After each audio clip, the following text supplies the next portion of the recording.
Hello student, welcome back to my channel. ये lecture आपके लिए बहुत ही स्पेशल होने वाला है क्योंकि इस लेक्चर में मेरे पास सिर्फ और सिर्फ 5 और 6 स्लाइड है और जो कि पूरा मैंने कंक्लूड कर दिया है रिकम्बिनेंट डीएनए टेक्नोलॉजी के टूल्स कौन कौन से यूज़ होते हैं, उसके प्रोसेस क्या क्या हैं और उनकी एप्लीकेशन। ये 2 चैप्टर पूरे मैंने 4 से 5 पेज में लिख दिए हैं, कंक्लूड किए हुए हैं। आपको एक बार मैं रिवाइज़ भी करा दूँगी, बहुत ही अच्छे से देखिएगा और 80 to 90% इसमें सारे चीज़ें कवर अप हैं। तो बिना टाइम वेस्ट किए हम लोग अपना लेक्चर स्टार्ट करते हैं। तो सबसे पहले अगर हम लोग देखें tools in recombinant DNA technology, इसमें कौन कौन से टूल्स यूज़ होते हैं। तो सबसे पहले जो टूल्स यूज़ होता है उसको हम लोग क्या कहते हैं, रिस्ट्रिक्शन एंजाइम। ये क्या करता है, जैसे सीज़र होती है मॉलिक्यूलर सीज़र, इसको हम लोग मॉलिक्यूलर सीज़र भी बोलते हैं। ये क्या करता है, स्पेसिफिक पैलिंड्रोमिक सीक्वेंस को क्या करता है, पहचानता है और उसी सीक्वेंस पे कट करता है। और कट करेगा तो कौन सा बॉन्ड तोड़ेगा, फोस्फोडाइएस्टर बॉन्ड को तोड़ देगा।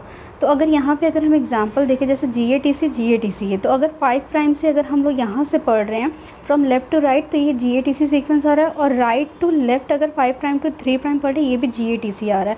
तो इससे हमको ये पता चलेगा कि ये कैसा सीक्वेंस है, हमारा पैलिंड्रोमिक सीक्वेंस है। होप आपको ये समझ में आ गया हो।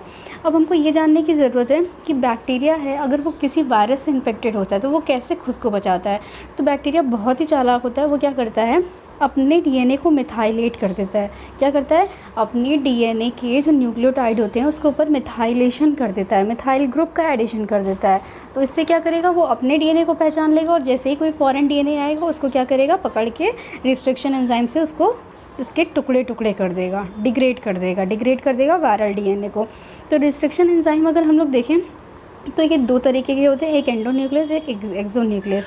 एंडोन्यूक्लियस क्या करता है, अगर न्यूक्लियोटाइड के बीच से मान लीजिए कि ये हमारा कोई सीक्वेंस है, ये हमारा क्या सीक्वेंस है, इस पर GATC ऐसे करके लिखा हुआ है, GATCCT।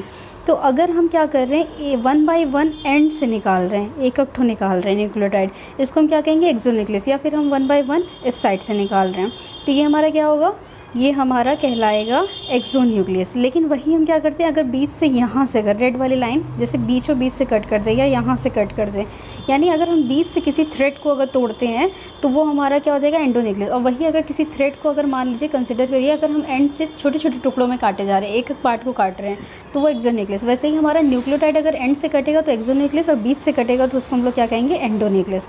नेक्स्ट जो हमारा टूल्स आता है उसका नाम क्या है, उसको हम लोग कहते हैं क्लोनिंग वेक्टर। ये क्या होता है, व्हीकल की तरह होता है। जैसे आप कहीं जाना है एक जगह से दूसरी जगह तो ये पहुंचाने का काम करता है ना, जैसे ऑटो रिक्शा हो गया, स्कूटी हो गई, ये सारी चीज़ें। तो वैसे ये क्या करता है, अगर हम देखिए रिकम्बिनेंट डीएनए टेक्नोलॉजी में जैसे कोई भी हमारा जीन ऑफ इंटरेस्ट होता है, ये उसको हमारा क्या करता है, हमारे होस्ट सेल में उसको ट्रांसफॉर्म करने के लिए काम किया जाता है, इसका यूज़ होता है। तो अगर हम लोग देखें प्लाज्मिड वेक्टर होता है जिसको बैक्टीरिया में हम यूज़ करते हैं, बैक्यूलोवायरस। अगर हम जूम करें तो देखिए यहाँ क्या कह रहे हैं, बैक्यूलोवायरस का हम कहाँ यूज़ करते हैं, एनिमल में यूज़ करते हैं। प्लाज्मिड का बैक्टीरिया में, बैक्टीरियोफाज प्लाज्मिड का कहाँ यूज़ करते हैं, वायरस में यूज़ करते हैं। और अगर हम लोग देखें एग्रोबैक्टीरियम का कहाँ यूज़ करते हैं, हम लोग प्लांट में करते हैं। तो ये सारे वेक्टर के नाम आप बहुत ही अच्छे से पढ़ लीजिएगा क्योंकि हो सकता है क्वेश्चन आ सकता है। और अगर हम लोग देखें कि इसका फंक्शन क्या होता है, अगर हम लोग फंक्शन देखें तो ये क्या करता है, ट्रांसफ़र करता है फॉरेन डीएनए को इनटू होस्ट बॉडी के अंदर, ये ट्रांसफ़र करने का काम करता है। मतलब कोई भी फॉरेन जीन या क्या हो जाएगा, हमारा जीन ऑफ इंटरेस्ट है उसको होस्ट बॉडी में ले जा रहा है। और क्लोनिंग वेक्टर की ऐसी क्या खासियत होनी चाहिए कि उसको हम सेलेक्ट कर रहे हैं, मतलब क्या ऐसी प्रॉपर्टीज़ हैं अगर देखा जाए तो इनका कॉपी नंबर बहुत ज़्यादा होना चाहिए। कॉपी नंबर का मतलब ये मल्टीपल कॉपी अपनी बना सके, जितनी ज़्यादा कॉपी बनाएंगे उतना हमारे लिए फ़ायदा रहेगा। Ability to replicate independently into the host body, अगर होस्ट बॉडी के अंदर जा रहा है तो इसके अंदर ये एबिलिटी होनी चाहिए कि ये खुद को वहाँ जा करके रेप्लिकेट भी कर ले। दूसरा क्या है, इसके पास रेप्लिकेशन स्टार्ट है। रेप्लिकेशन कहाँ से स्टार्ट होनी है इसके डीएनए की, वो स्टार्ट साइट यानी ओरिजिन ऑफ रेप्लिकेशन इसके पास होना चाहिए। REP ऊपर के पावर n लिखा है मतलब रेप्लिकेशन है। और it have selectable marker gene, इनमें क्या होना चाहिए, कुछ मार्कर जीन होने चाहिए जो कि कोई ना कोई टॉक्सिन या फिर केमिकल से रेजिस्टेंस की प्रॉपर्टी रख रहा हो, वो मार्कर जीन यहाँ पे होने चाहिए। और अगर हम लोग देखें यहाँ पे और क्या कह रहा है,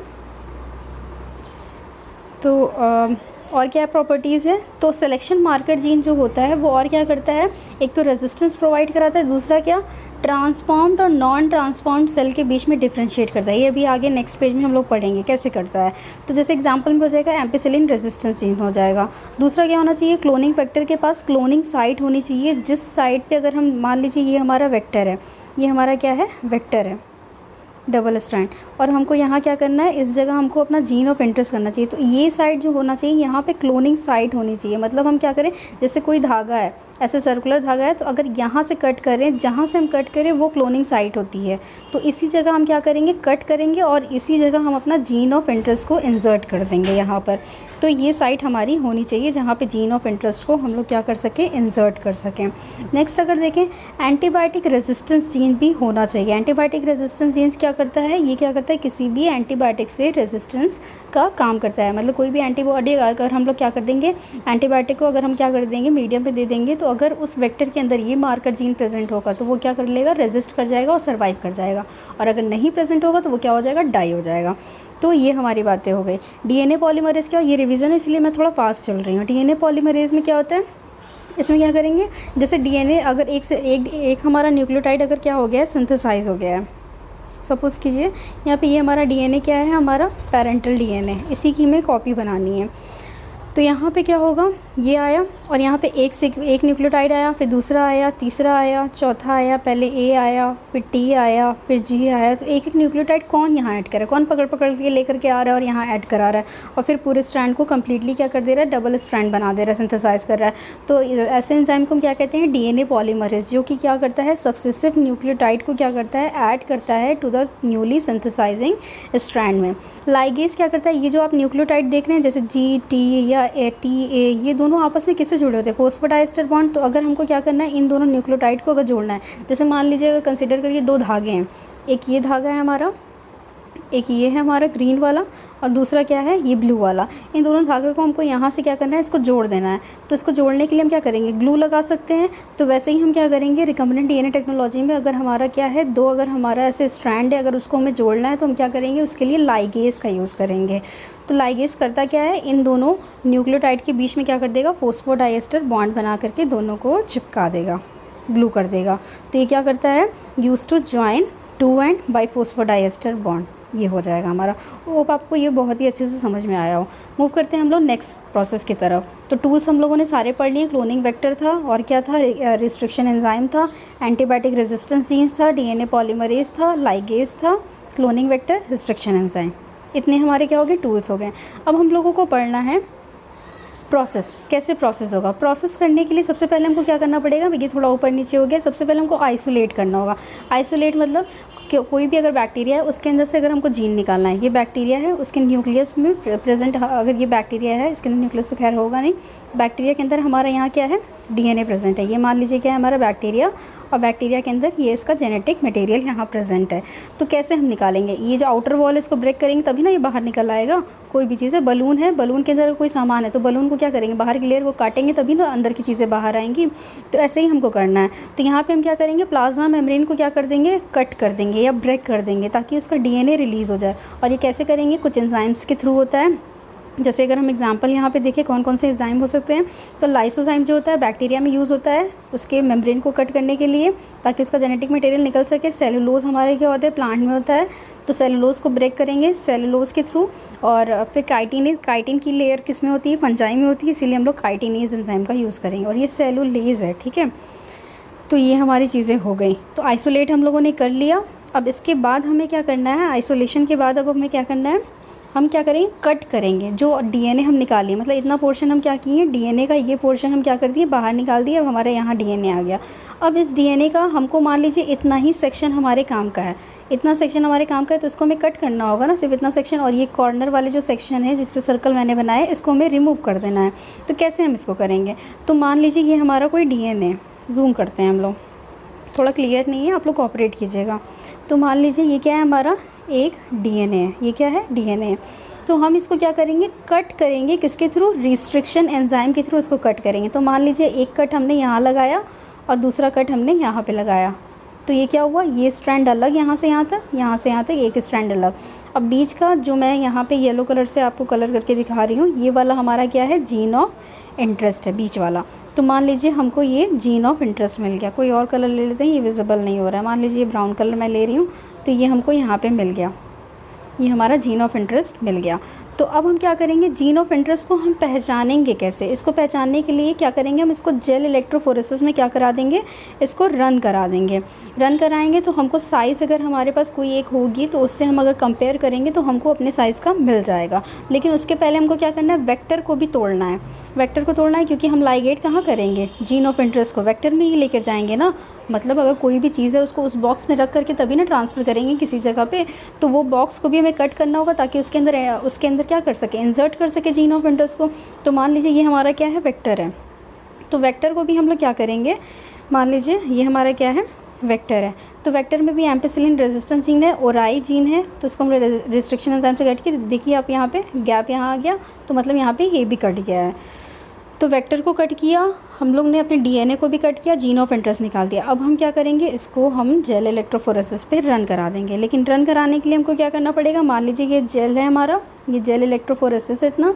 इसमें क्या होता है, एक एंड पे हमारा एनोड होता है। एनोड मतलब पॉजिटिवली चार्ज इलेक्ट्रोड होता है। और डीएनए हमको पता है ये कैसा होता है हमारा, डीएनए इज़ निगेटिवली चार्ज। यहाँ पे पॉइंट आप लोग पढ़िए क्या मैंने लिखा हुआ है कि डीएनए हमारा क्या होता है, निगेटिवली चार्ज होता है। सो इट मूव इन एग्रोज, मतलब ये एग्रोज, यहाँ की ये सारा जो ये डॉट डॉट बना रहे हैं, ये क्या है हमारा एग्रोज पॉलीमर जेल है, जिसके अंदर क्या होता है, डीएनए हमारा मूव करता है। और कहाँ जाएगा, move toward positive charge anode के पास जाएगा। क्यों, हमको पता है पॉजिटिव नेगेटिव अट्रैक्ट करते हैं, डीएनए हमारा नेगेटिव है और हमारा एनोड क्या है, पॉजिटिव। तो डीएनए किसकी तरफ जाएगा, एनोड की तरफ जाएगा। तो अगर हम लोग क्या करेंगे, अपने सैंपल को हम लोगों ने इन चारों वेल में लोड कर दिया। मान लीजिए ए वेल, बी वेल, सी और डी, इनमें क्या किया हमने, लोड कर दिया अपना डीएनए को। तो डीएनए क्या होगा हमारा, अगर जो क्या हो रहा है सबसे दूर, इसकी डिस्टेंस देखिए, ये सिर्फ इतना ही दूर चला है, ये इतना दूर चला है, यहाँ जाके रुक गया, ये इतना दूर चला है और ये यहाँ तक चला है। तो जो जितना हल्का होता है, कोई पर्सन है जो जितना हल्का होगा वो क्या होगा, वो उतना तेज़ी से भागेगा। तो हम बोल सकते हैं जो सबसे करीब होगा एनोड के वो क्या होगा, सबसे स्मॉलर होगा, या फिर क्या हो सकता है इसका मॉलिक्यूलर वेट सबसे कम होगा। और जो सबसे कम डिस्टेंस ट्रैवल किया है, जैसे हम देखें ये ए वाला, तो ये वाला क्या हो जाएगा, इसका मॉलिक्यूलर वेट क्या हो जाएगा, लार्ज हो जाएगा। ठीक है। और मान लीजिए ये वाला हमारा क्या है, डिज़ायरेबल है, तो हम इसको प्रोब से कॉम्प्लीमेंट्री इसको क्या कराएंगे, बाइंड करा करके, और क्या करा सकते हैं, इसको विजुअलाइज करके अपना इस जीन ऑफ इंटरेस्ट को निकाल सकते हैं। तो होप आपको इतनी चीज़ें समझ में आई होंगी। नेक्स्ट हम लोग को क्या करना है, एम्प्लीफिकेशन कराना है। एम्प्लीफिकेशन मतलब मल्टीपल कॉपी बनानी है। तो थोड़ा मैं रफ़ कर लेती हूँ क्योंकि बहुत सारी चीज़ें बहुत गंदी हो गई है। तो अगर हम लोग देखें यहाँ पे करना क्या है, तो हम लोग देखते हैं यहाँ पे एम्प्लीफिकेशन अगर हम करते हैं, एम्प्लीफिकेशन मतलब उसकी मल्टीपल हमको कॉपी बनाना है। तो ये किसके थ्रू करेंगे, पीसीआर यानी पॉलीमरेज चेन रिएक्शन करेंगे। तो यहाँ अगर हम लोग थोड़ा जूम करते हैं तो देखते हैं कैसे करेंगे। मान लीजिए ये क्या है हमारा, डबल स्ट्रैंडेड डी है, ये क्या है एक स्ट्रैंड, ये क्या है हमारा दूसरा स्ट्रैंड है, ये दो स्ट्रैंड हमारा बन गया। तो इसको हम लोग क्या करेंगे, सबसे पहले डी नेचर मतलब दो स्ट्रैंड को अलग करेंगे। देखिए एक स्ट्रैंड यहाँ चला आया हमारा ये, और एक स्ट्रैंड हमारा यहाँ, दोनों डी नेचर हो गया। डी नेचर कैसे हुआ, दोनों के बीच के हाइड्रोजन बॉन्ड को हमने तोड़ दिया हाई टेम्परेचर दे करके। फिर इसके बाद क्या करेंगे, अनीलिंग प्रोसेस। तो सबसे पहला प्रोसेस क्या है, डी नेचर। सेकंड प्रोसेस क्या है, एनीलिंग। एनीलिंग में क्या करेंगे हम लोग, 3 प्राइम की साइड पे क्या करेंगे, प्राइमर लगाएंगे। प्राइमर मतलब किसी चीज़ की शुरुआत हम लोग जो करते हैं, तो अगर डीएनए की रेप्लिकेशन कर रहे हैं उसकी शुरुआत हमारे क्या होती है, आरएनए प्राइमर से होती है। तो आरएनए प्राइमर 3 प्राइम एंड की तरफ बाइंड करेगा और यहाँ दूसरे स्ट्रैंड पे भी बाइंड कर लेगा। तो इसको हम लोग अनीलिंग बोलते हैं, जिसमें क्या होता है, प्राइमर क्या होता है हमारा 3 प्राइम एंड पे आकर के न्यूली सिंथेसाइज स्ट्रैंड पे बाइंड कर जाता है। नेक्स्ट अगर हम लोग देखें क्या करेंगे, हम लोग उसको पॉलीमरेज दे देंगे। जैसे क्या होगा, टैग पॉलीमरेज दे देंगे, Mg2+ दे देंगे, न्यूक्लियोटाइड दे देंगे। तो ये क्या कर देगा, पॉलीमराइजेशन स्टेप कर देगा, मतलब प्राइमर के आगे की सिंथेसिस। मान लीजिए ये स्ट्रैंड है तो इसके आगे ये हमारा ऐसे सिंथेसाइज कर देगा। देखिए अगर हम लोग देखें तो यहाँ पे ये क्या कर रहा है, मान लीजिए ये स्ट्रैंड पहले से थी हमारी, ये वाली हमारी स्ट्रैंड पहले से थी रेड वाली, और हमने क्या किया, ये रेड डॉट वाला ये क्या है हमारा प्राइमर है, ठीक है। तो तो ये क्या करेगा, सक्सेसिव एक एक न्यूक्लाइड यहाँ पे ऐसे ऐड करते करते ATGC कॉम्प्लीमेंट्री क्या करेगा, ऐड करेगा, ये इधर ऐड करेगा, तो दोनों DNA बन जाएंगे। और यहाँ पे ये जो टैग पॉलीमरेज का हम यूज़ करते हैं, ये क्या होता है, बहुत ही हीट स्टेबल होता है। मतलब क्या होता है, ये हाई टेम्परेचर पे भी अपना स्टेबल रहता है। तो अब हम मूव करते हैं नेक्स्ट स्लाइड के ऊपर। नेक्स्ट स्लाइड अगर हम लोग देखें तो फोर्थ स्टेप हमारा क्या होता है, तो हम लोगों ने क्या किया, सबसे पहले आइसोलेट किया, फिर रिस्ट्रिक्शन एंजाइम से कट किया, फिर एम्प्लीफिकेशन कर लिया। फोर्थ स्टेप में अगर हम लोग देखें क्या करेंगे, इसको इंसर्ट करेंगे, मतलब जीन ऑफ इंटरेस्ट भी हम लोगों ने निकाल लिया, वेक्टर भी निकाल लिया, दोनों को लाइगेज के थ्रू जोड़ देंगे। देखिए दोनों कट है, जीन ऑफ इंटरेस्ट भी है और वेक्टर ऑलरेडी हम लोगों ने कट किया हुआ है, तो दोनों को अब हम क्या करेंगे, लाइगेज से चिपका देंगे ग्लू से। तो देखिए यहाँ पे रिकम्बिनेंट वेक्टर बन गया, तो बन गया। ये स्टेप हमारा क्या हो जाएगा, insertion of recombinant DNA into host cell organism. फिर इसके बाद हमको क्या करना है, सिलेक्शन करना है। सिलेक्शन, मान लीजिए ये रिकम्बिनेंट DNA, तो 3 केसेस आ सकते हैं। हो सकता है कि किसी बैक्टीरिया, मान लीजिए ये जो मैंने यहाँ पे ये जो रेड कलर से ऐसे जो आउटलाइन बनाई है, ये क्या है, हमारी एक बैक्टीरिया है, और यहाँ पे भी ये भी क्या है, हमारा बैक्टीरिया है, एक बैक्टीरिया ये भी है। तो मान लीजिए इस A वाले बैक्टीरिया में A, और ये क्या है, B है, ये क्या है, हमारा C है। तो A वाले बैक्टीरिया के अंदर रिकम्बिनेंट DNA गया है। देखिए यहाँ पे वेक्टर भी है हमारा, और यहाँ पे क्या है, देखिए ऊपर ब्लैक ब्लैक, ये क्या है हमारा, ये हमारा क्या क्या गया हुआ है, हमारा जीन ऑफ इंटरेस्ट भी। यहाँ देखिए जीन ऑफ इंटरेस्ट है और वेक्टर, दोनों चीज़ें गई हुई हैं। तो यहाँ पे हमारा क्या है,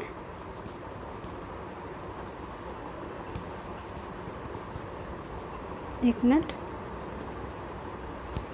ये दोनों गई हुई है, ठीक है।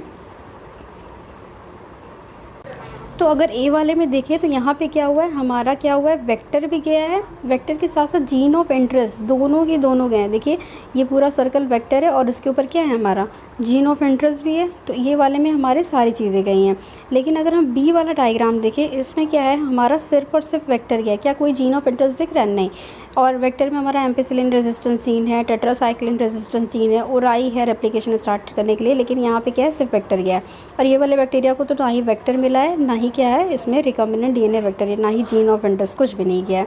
यहाँ पे क्या है, नो हमारा वेक्टर एंटर किया है इन ई कोलाई। तो ये सारी चीज़ें हम लोग देख रहे हैं। तो अब हम इसको पहचानेंगे कैसे, इन दोनों के अंदर तो वेक्टर गए हैं, इन दोनों के अंदर वेक्टर गए हैं, आप अग्री कर रहे हो, और इसके अंदर भले ही हमारा जीन ऑफ इंटरेस्ट, तो इन दोनों को हम क्या कहेंगे, ट्रांसफॉर्म्ड सेल बोलेंगे। इसके अंदर कुछ भी नहीं गया, ना ही वेक्टर ना ही जीन ऑफ इंटरेस्ट, इसीलिए हम लोग इसको क्या कहेंगे, नॉन ट्रांसफॉर्म्ड सेल। तो हम क्या कर देंगे, इसको एम्पिसिलिन मीडियम में रख देंगे। तो मान लीजिए ये हम क्या कर दिए, अपना एक बीकर ले लिए और इसमें क्या कर दिए, एम्पिसिलिन रख दिया, पेट्री डिश ले लिए, एम्पिसिलिन रख दिए हम लोग। तो और तीनों बैक्टीरिया को क्या कर देंगे, इसके अंदर हम डाल देंगे। डालने के बाद अगर हम लोग देखेंगे तो A वाला सेल जो है और B वाला जो बैक्टीरिया है, दोनों के पास एम्पिसिलिन रेजिस्टेंस मार्कर जीन है। देखिए वेक्टर दोनों के पास है, लेकिन यहाँ है नहीं है। तो ये C वाला क्या हो जाएगा, डाई हो जाएगा, क्योंकि इसके पास एम्पिसिलिन रेजिस्टेंस जीन नहीं है। तो आप देखिए यहाँ लाइन पढ़िए, only A and B will survive because they have ampicillin resistance marker gene. तो इसीलिए ट्रांसफॉर्म्ड सेल है। वाइल C क्या हो जाएगा, डाई हो जाएगा, क्योंकि इसके पास ampicillin resistance marker gene absent है, और ये क्या है, नॉन ट्रांसफॉर्म्ड है। तो हम लोगों ने क्या किया, ट्रांसफॉर्म्ड और नॉन ट्रांसफॉर्म्ड को अलग कर दिया। लेकिन अभी भी हमको क्या चाहिए, अभी भी हमारा कौन सा डिज़ायरेबल है, हमारा ये वाला डिज़ायरेबल है।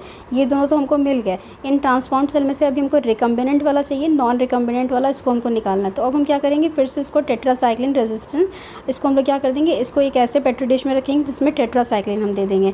टेट्रासाइक्लिन देंगे तो A वाला है और B वाला है। तो अगर हम लोग देखें A वाले में टेट्रासाइक्लिन की जगह कौन इंसर्ट हो गया, जीन ऑफ इंटरेस्ट हो गया है, और B वाले में tetracycline resistance marker gene present है। तो अगर हम टेट्रासाइक्लिन मीडियम में अगर हम प्रोवाइड कर देंगे तो कौन सर्वाइव करेगा, जिसके पास होगा वो मार्कर जीन। तो B वाले के पास है, जो कि हमारा क्या है, नॉन रिकम्बिनेंट है, तो B वाला सर्वाइव कर जाएगा। A वाला क्या हो जाएगा, डाई हो जाएगा। लेकिन हमारा डिज़ायरेबल क्या है, A वाला है, लेकिन हमको पता तो चल गया ना, जो डाई किया वही हमारा रिक्वायरमेंट है, वही हमको चाहिए। तो हम इससे क्या कर देंगे, सेलेक्ट कर लेंगे अपना रिकम्बिनेंट DNA टेक्नोलॉजी। तो यहाँ देखिए क्या है, A डिज़ायरेबल है लेकिन डाई हो जाएगा because of the presence of tetracycline, because at tetracycline resistance site gene of interest inserted, और only B will survive, it have only, और यहाँ पे सिर्फ B सर्वाइव होगा क्योंकि उसके पास सिर्फ tetracycline resistance जीन है। तो यहाँ सिलेक्शन हो जाएगा रिकम्बिनेंट का फ्रॉम नॉन रिकम्बिनेंट DNA के थ्रू। तो होप आपको ये सारी चीज़ें क्लियर हो गई होंगी। नेक्स्ट अगर हम लोग पढ़ें तो मॉलिक्यूलर डायग्नोसिस आता है। तो यहाँ से हम लोगों का एप्लीकेशन स्टार्ट, हम लोगों ने 2 पेज में पूरा की पूरा टूल्स पढ़ लिया, और क्या पढ़ लिया, हम लोगों ने प्रोसेस पढ़ लिया, रिवीजन कर लिया पूरा। अब हम लोगों को पढ़ना है क्या है, मॉलिक्यूलर डायग्नोसिस, सॉरी अभी ये नहीं आएगा, पहले ये आएगा। हाँ, एप्लीकेशन है जेनेटिक मॉडिफाइड ऑर्गेनिज्म क्या होते हैं, मतलब ऐसे प्लांट, बैक्टीरिया या फंजाई जिनके जीन को हम लोग क्या कर दिए, अल्टर कर दिए, चेंज कर दिए अपने मतलब के लिए, फॉर आवर यूज़। अगर हम लोग देखें तो जेनेटिक मॉडिफाइड प्लांट के क्या क्या यूज़ हो सकते हैं। तो अगर कोई जेनेटिक मॉडिफाइड प्लांट है उसके अंदर हम क्या कर दिए, स्ट्रेस टॉलरेंट का जीन डाल दिए तो वो टॉलरेंट कर जाएगा स्ट्रेस से, प्रोडक्टिविटी इसकी ज़्यादा हो जाएगी, यील्ड उसका ज़्यादा हो जाएगा, न्यूट्रिशन वैल्यू ज़्यादा हो जाएगी, केमिकल पेस्टिसाइड के ऊपर वो कम डिपेंडेंट होगा, पोस्ट हार्वेस्ट लॉस उसका कम हो जाएगा, और ये क्या होगा, ऑर्गेनिक एग्रीकल्चर में यूज़ होगा। जैसे एग्जांपल देखिए गोल्डन राइस, जिसमें क्या होता है, न्यूट्रिटिव वैल्यू विटामिन ए बहुत ज़्यादा होता है।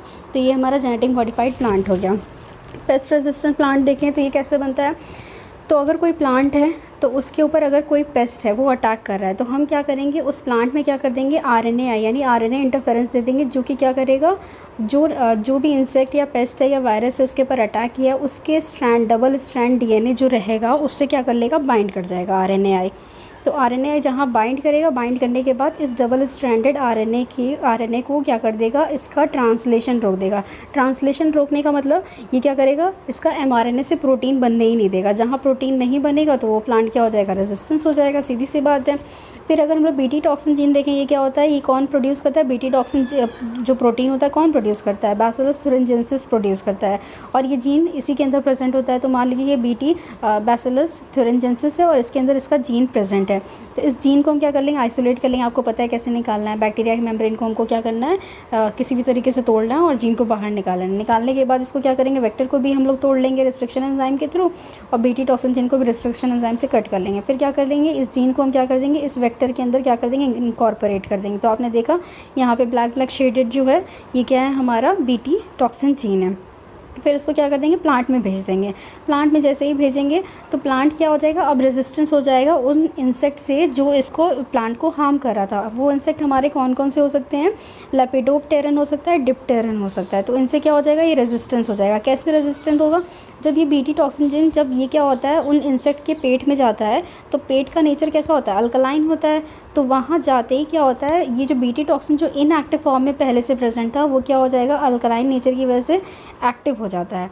जहाँ एक्टिव हुआ, इनएक्टिव से क्या हो गया, एक्टिव हो गया। जहाँ एक्टिव हुआ तो ये क्या करेगा, उस इंसेक्ट के मिड गट यानी पेट में जा कर के बाइंड हो जाएगा और उसमें ढेर सारे पोर्स क्रिएट कर देगा। जैसे ही पोर्स क्रिएट हो जाएगा, लाइसिस मतलब टुकड़े टुकड़े हो जाएंगे और ये इंसेक्ट मर जाएगा।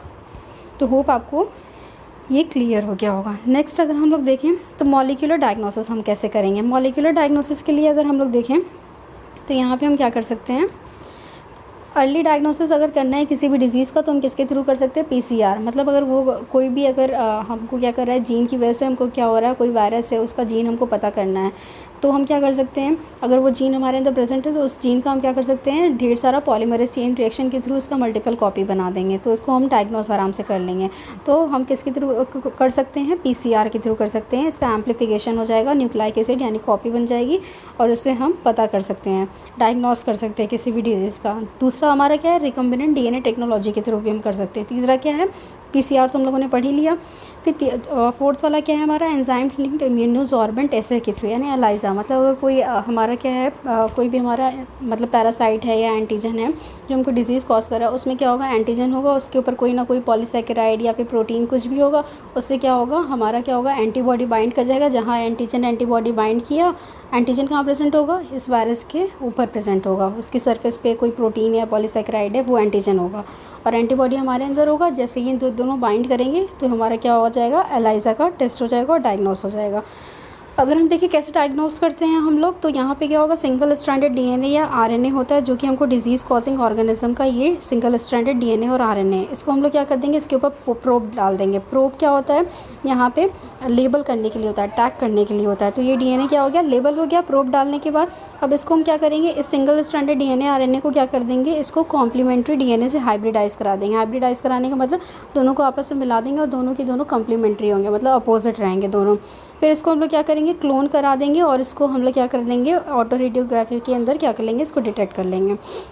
और हम लोग कैसे डायग्नोस कर सकते हैं, स्टडी ऑफ डिजीज़। अगर कोई भी डिजीज़ को हमको जानना है तो हम क्या कर सकते हैं, ट्रांसजेनिक एनिमल का यूज़ करेंगे और क्या कर सकते हैं, वहाँ ह्यूमन डिजीज़ को डायग्नोस कर सकते हैं। मतलब जो भी जीन उसको डिज़ीज़ कॉज कर रही है वो हम जीन क्या कर सकते हैं उस ट्रांसजेनिक एनिमल के अंदर डाल करके उसका इफेक्ट वगैरह सारी चीज़ें हम देख करके उनके बारे में जानकारी ले सकते हैं। बायोलॉजिकल प्रोडक्ट अगर कोई भी मेडिसिन हमको बनाना है, जैसे इस टाइम कोरोना वायरस के टाइम में भी क्या हुआ था, वैक्सीन बन रही थी, तो सबसे पहले हम लोग किसके ऊपर कर रहे थे, रैट या पिग के ऊपर हम लोग क्या कर रहे थे, एक्सपेरिमेंट कर रहे थे, वैक्सीन लगा लगा के चेक कर रहे थे कि इफेक्टिव है कि नहीं।